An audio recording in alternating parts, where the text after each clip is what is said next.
खुशामदीद आप सबका हमारे चैनल सब्ज़ी गार्डन में। कुछ दिनों से लगातार बारिश हो रही है और बारिश होने की वजह से जो अनवांटेड प्लांट्स गमलों में उग आए थे वो काफ़ी बड़े भी हो चुके हैं। जैसा कि आप यहाँ देख सकते हैं, बहुत सारे ऐसे अनवांटेड प्लांट्स हैं जो गमलों में उग आए हैं और ये पूरी तरीके से जंगल की तरह लग रहा है। और आज मैं अपने गमलों में इतने सारे अनवांटेड प्लांट्स को भी हटाने वाली हूँ और कुछ हार्वेस्टिंग भी करने वाली हूँ। तो आप ये देख रहे हैं, ये टूटी हुई बकेट है। हालांकि ये इतनी ज़्यादा टूटी हुई नहीं थी। एक बार क्या हुआ कि बिल्ली आपस में लड़ रही थी और बिल्ली के आपस में लड़ने की वजह से वो इस बकेट में कूद गई थी, जिसकी वजह से बकेट भी टूट गया था। और इस बकेट में लगी हुई है मालाबार स्पैनिश यानी कि पोई का साग, और ये काफ़ी बड़ी भी हो गई है। ये जो पोई का साग है इस बकेट में खुद ही उगाया था, क्योंकि इसी के बगल में मैंने इस बकेट के बगल में ही मैंने पोई का साग लगाया था और उसमें बीज बन गए थे। और जब बीज बन गए थे तो वो बीज गिर गए थे इसी बकेट में, और इस बकेट में मैं बना रही थी खाद। बहुत सारे किचन वेस्ट मैंने इसमें दे रखे थे, काव डंग भी मैंने इसमें दे रखे थे और वो धीरे धीरे डिकम्पोज़ हो रहे थे। तो जैसे ही पोई के साग के जो बीज होते हैं वो इसमें गिरे और फिर बारिश की पानी की वजह से वो जर्मिनेट हो गए और ख़ुद ब खुद पोई के साग उगाए थे। मैंने रहने दिया था कि जब फ्री के पौधे उगाए हैं, मैंने तो उगाया नहीं था, तो मैं इसे रहने देती हूँ। अभी माशाल्लाह ये पौधे अच्छी तरह ग्रो भी कर रहे हैं, लेकिन इनमें से कई पत्तों में जो कीड़ों का अटैक हो गया है, क्योंकि बरसात के मौसम में तो कीड़े काफ़ी होते हैं। पौधे ग्रो करते हैं, बहुत अच्छी तरह से ग्रो करते हैं, नो डाउट, लेकिन कीड़ों का भी अटैक बहुत ही ज़्यादा होता है। तो बहुत सारे कीड़े भी लग गए हैं और धीरे धीरे वो पत्तों को खा रहे थे। तो बहुत सारे पौधों में कीड़े लग गए थे, जैसे भिंडी के पौधे में भी कीड़े लग गए थे। तो उसको मैंने ऑर्गेनिक दवाई देकर 2 से 3 बार ऑर्गेनिक दवाई दिया मैंने, तो फिर उसमें से कीड़े हटे। इसमें मैंने एक ही बार यूज़ किया था। हालांकि ऑर्गेनिक जो दवाई होती है उससे एक बार में कीड़े नहीं जाते, उनका बार बार इस्तेमाल करना पड़ता है। और इसमें मैंने एक ही बार इस्तेमाल किया था और इस वजह से जो कीड़े थे वो प्रॉपर्ली नहीं हटे थे और कुछ पत्तों को उन्होंने खा लिया था। तो अब मैं इसमें ऑर्गेनिक दवाई का छिड़काव ज़रूर करूँगी, लेकिन उससे पहले मैं इसके जितने भी पत्ते हैं जो कि कीड़ों ने खा लिया है उसको हटा दूँगी। और जो बहुत सारे अनवांटेड प्लांट्स थे उनको भी मैंने हटा दिया है। और एक और बकेट है, उस बकेट में आप देख सकते हैं कि ग्रो बैग में ही मालाबार स्पैनिश उग गई है। इसमें भी मालाबार स्पैनिश खुद ब खुद उगाए थे।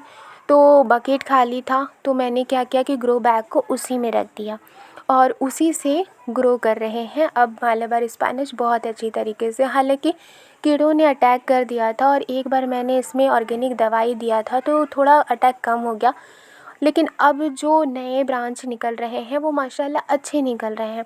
लेकिन जो पहले की पत्तियां थी वो तो कीड़ों ने खा ही लिया है, तो उसका तो यूज़ हम लोग नहीं कर सकते।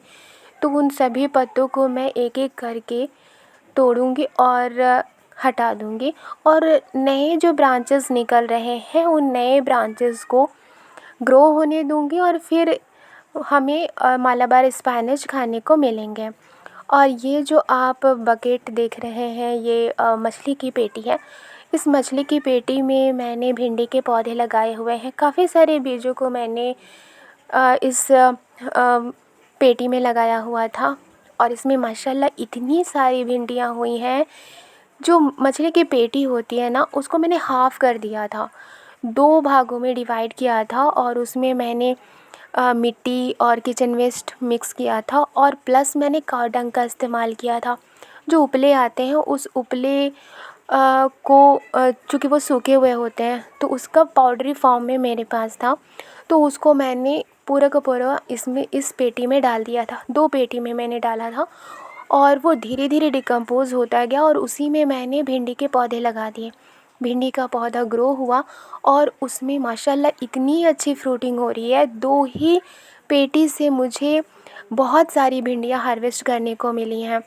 अभी 2 दिन पहले ही मैंने भिंडी को हार्वेस्ट किया था और अब जो इसमें पहले से छोटी छोटी भिंडियाँ लगी हुई थी वो 2 दिन में ही इतनी जल्दी ग्रो हुई है ना बहुत ही अच्छी। और चूँकि ये बहुत ही ज़्यादा टेस्टी है, क्यों? क्योंकि इसमें ऑर्गेनिक सारे न्यूट्रिएंट्स हैं। किसी भी तरह की कोई केमिकल फर्टिलाइज़र मैंने बाज़ार से ख़रीद कर इसमें नहीं दिया है। किचन वेस्ट का इस्तेमाल किया है और काऊ डंग का इस्तेमाल किया है। और चूँकि काऊ डंग का इस्तेमाल मैंने किया है, चूँकि वो पाउडर फॉर्म में था, तो वो धीरे धीरे डिकम्पोज़ होता गया और बहुत सारे वीड्स भी इसमें उग आए हैं। उन सभी वीड्स को भी मुझे हटाना है। आप देख सकते हैं कि भिंडियाँ काफ़ी अच्छी हो गई हैं, 2 दिन में ही काफ़ी बड़ी हो गई हैं भिंडियाँ, और इसको भी मैं हार्वेस्ट कर रही हूँ। इसके पत्ते को आप देख सकते हैं कि पत्ते थोड़े से डैमेज लग रहे हैं। ये डैमेज पत्ते थे, अब डैमेज नहीं है। पहले क्या हुआ था, इसमें भी कीड़ों का अटैक हो गया था और फिर मैंने जब देखा तो इतने सारे कीड़े इसमें लगे हुए थे कि सभी के सभी पत्तों को खा रहे थे और एक भी न्यू पत्ता नहीं था। तो मैंने ऑर्गेनिक दवाई बनाई और ऑर्गेनिक दवाई बनाकर मैंने एक बार स्प्रे किया, फिर उसके बाद फिर मैंने स्प्रे किया और फिर टाइम टू टाइम मैं इस पर स्प्रे करती गई। केमिकल फर्टिलाइज़र का यूज़ नहीं किया और ऑर्गेनिक दवाई का ही सिर्फ मैंने इस्तेमाल किया और फाइनली सारे कीड़े इस पौधे से हट गए। और जैसे ही कीड़े हटे, जो कलियां थी वो खिलनी शुरू हो गई थी। जिस वक्त कीड़े लगे थे ना, उस वक्त भी 1-2 कली खिली हुई थी, लेकिन पत्ते सारे के सारे कीड़ों से लदे हुए थे। फिर जब मैंने दवाई का इस्तेमाल किया तो पत्ते बेहतर हो गए और जो कलियां थी वो खिलने लगी थी और फिर भिंडी बननी शुरू हो गई। बहुत सारी भिंडी बनी, बहुत बार मैंने इसमें से हार्वेस्ट किया है और आज मैं फिर से इसमें से हार्वेस्ट कर रही हूँ। भिंडी की साइज़ भी बहुत अच्छी हो गई है, काफ़ी बड़ी भी हो गई है और सिर्फ एक छोटे से पेटी में ही मैंने लगाया है, क्योंकि मछली की जो पेटी थी उसको मैंने डिवाइड कर दिया है। तो इतनी सारी भिंडी मुझे मिली है और अभी भी काफ़ी भिंडी लगी हुई है, कुछ छोटी है और कुछ 1-2 और बड़ी है, तो उसे भी मैं तोड़ लूँगी। अब जो मैंने अनवांटेड प्लांट्स निकाल कर गमलों से रखा था वो कुछ इस तरह से है और इतने सारे जमा हो गए हैं। अब इसका मैं इस्तेमाल कैसे करूँगी? मैं इसका इस्तेमाल अपनी ग्रो बैग को भरने में करूँगी। हालाँकि ये जो अनवांटेड प्लांट्स हैं ना, इनको बेकार समझने की कोशिश बिल्कुल भी मत कीजिए, क्योंकि इसमें बहुत सारे न्यूट्रिएंट्स भी होते हैं और ये ग्रीन खाद के रूप में हमारे पौधे के लिए काफ़ी यूज़फुल होंगे। तो ये जितने भी अनवांटेड प्लांट्स हैं उसको मैं इस ग्रो बैग में भरने वाली हूँ। ये ग्रो बैग जो आप देख रहे हैं, इसमें मैं किचन वेस्ट को जमा करती हूँ।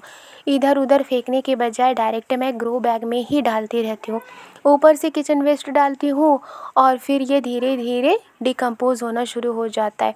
तो डेली बेसिस पे जितने भी किचन वेस्ट निकलते हैं मैं सभी को ग्रो बैग में डालती रहती हूँ और ये जो अनवांटेड प्लांट्स हैं जो मैंने गमले से निकाला है उसको भी मैं ग्रो बैग में ही डाल दूँगी।